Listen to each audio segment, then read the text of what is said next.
नमस्ते, मी police निरीक्षक Ranjit Mane, Karmala police Thane.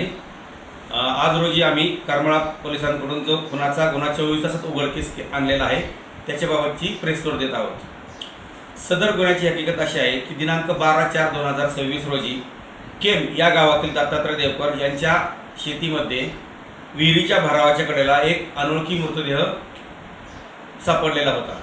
सदरबाबत अधिक चौकशी करता तो मृतदेह मल्हारी पोपट कांबळे वय 38 वर्ष राहणार केम यांचा असल्याची माहिती मिळाली होती। सदरबाबत अकस्मात मयत क्रमांक 38/2026 दाखल होते आणि सदर मयताची चौकशी हे आमचे सपोनी श्री पोपट टिळेकर साहेब हे करत होते। सदर चौकशी करत असताना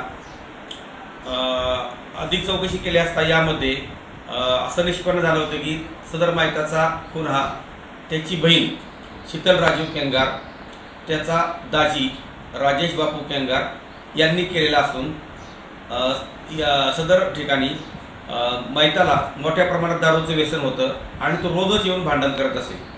रोजच्या भांडणाला वैतागून त्याची बहीण शीतल राजीव केंगार यांनी त्याचा ओढणीने गळा आवळून खून केला होता आणि दाजी राजेश बापू केंगार यांनी त्याला मृतदेह साधारण 1 ते 1.5 किलोमीटर अंगावरती खांद्यावरती नेऊन देवकर यांच्या शेतीमध्ये टाकण्यासाठी मदत केली होती। सदरबाबत अधिक तपास करून आम्ही दोन्ही इस्मांना म्हणजे शीतल राजीव केंगार आणि राजेश बापू केंगार यांना अटक केलेली आहे।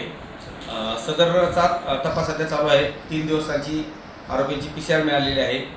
सदरची कामगिरी ही माननीय पोलीस अधीक्षक Shri Atul Kulkarni sir, upper police अधीक्षक श्री प्रीतम यावलकर सर, आमच्या उपविभागीय पोलीस अधिकारी श्रीमती अंजना कृष्णा VS मॅडम यांच्या मार्गदर्शनाखाली मी पोलीस निरीक्षक रणजित माने, सपोनी पोपट टिळेकर, श्रेणी पोसई श्री जाधव, त्याचप्रमाणे police head constable Ajit Ubale, Appa Lohar, Mahesh Dongre, Bhaurao Shelke, Manish Pawar, Vaibhav Tendal, Arjun Gosavi, Hanumant Bharate आणि अमोल रणजित यांनी केलेले आहे।